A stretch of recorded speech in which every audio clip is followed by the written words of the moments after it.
എല്ലാവർക്കും ഡ്രാമ റിവ്യൂയുടെ പുതിയൊരു എപ്പിസോഡിലേക്ക് സ്വാഗതം. ഞാൻ വളരെ ത്രില്ലിംഗ് ആയിട്ടൊരു ഡ്രാമയുടെ റിവ്യൂ ആണ് പറയാൻ പോകുന്നത്.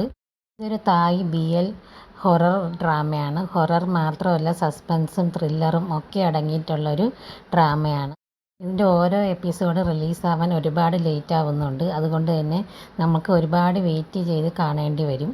ഡ്രാമ ആരെങ്കിലും കാണാൻ പ്ലാൻ ചെയ്യുന്നുണ്ടെങ്കിൽ ഫുൾ എപ്പിസോഡ് റിലീസായിട്ട് കാണുന്നതായിരിക്കും നല്ലത്. അല്ലെങ്കിൽ ഇതിലുള്ള ഓരോ സസ്പെൻസ് ആയിട്ടുള്ള എപ്പിസോഡ് വരുമ്പോഴായിരിക്കും ഇതിൻ്റെ എൻഡ് വരുന്നത്. ആ സമയത്ത് നമ്മൾ ഒരുപാട് വെയിറ്റ് ചെയ്തിരുന്ന് കാണേണ്ടി വരും. ഇത് ഫുള്ള് റിലീസായി കഴിഞ്ഞിട്ട് കാണുമ്പോൾ നമുക്ക് എല്ലാ എപ്പിസോഡും ഒറ്റ സെക്കൻഡിൽ തന്നെ ഇരുന്ന് കാണാൻ പറ്റും. അതുപോലെ നല്ല ഹൊറർ കണ്ടൻറ്റും ഒക്കെ ഇതിൽ അടങ്ങിയിട്ടുണ്ട്. രാത്രി സൈലൻ്റ് ആയിട്ടിരിക്കുന്ന സമയത്ത് കാണാൻ പറ്റിയൊരു ഡ്രാമയാണ്. ഹൊറർ ഡ്രാമയും സിനിമകളും ഒക്കെ ഇഷ്ടപ്പെടുന്നവർക്ക് കാണാൻ പറ്റുന്ന ഒരു ഡ്രാമയും കൂടിയാണിത്. പ്രേതത്തെ കാണാൻ കഴിവുള്ള ഒരു നായകനും അതുപോലെ തുടർച്ചയായി ഉണ്ടാവുന്ന മരണത്തെ അന്വേഷിക്കാൻ വരുന്ന ഒരു പോലീസ് ഓഫീസറിൻ്റെയും കഥയാണ്. മരണത്തിൽ മെയിൻ സസ്പെക്റ്റ് ആവുന്നത് ഈ പ്രേതത്തെ കാണാൻ കഴിവുള്ള ഈ പയ്യനാണ്.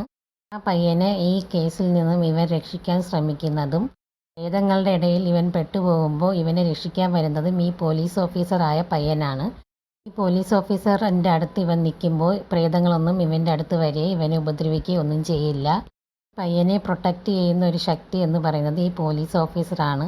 ഈ കഥയുടെ ഒരു ചെറിയൊരു പ്ലോട്ട് മാത്രമാണ് പറയുന്നത്. ഞാൻ ഇതുപോലെ വളരെ ഇൻട്രസ്റ്റിംഗ് ആയിട്ടുള്ള സീനുകളൊക്കെ ഇതിൻ്റെ അകത്തുണ്ട്. ഇവനൊരു ഹാലുസിനേഷനിൽ പെട്ടുപോവുകയാണ്. ഇവൻ്റെ അനിയത്തിയുടെ മരണത്തിൻ്റെ തുടർന്നുണ്ടാകുന്ന ഒരു ഹാലുസിനേഷനാണ്. എൻ്റെ അനിയത്തി ഒരു കുളത്തിൽ മരിച്ചു കിടക്കുന്നതായിട്ട് ഇവ ഇമാജിൻ ചെയ്യുകയാണ്. അവൻ ഒരുപാട് പാനിക്കാവുന്നുണ്ട്. പെട്ടെന്ന് തന്നെ അവൻ്റെ ബോയ് ഫ്രണ്ട് വന്ന് അവനെ രക്ഷിക്കുകയും ചെയ്യുന്നുണ്ട്. അടുത്തൊരു വീഡിയോ ആയിട്ട് വീണ്ടും വരുന്നതായിരിക്കും. Thank you.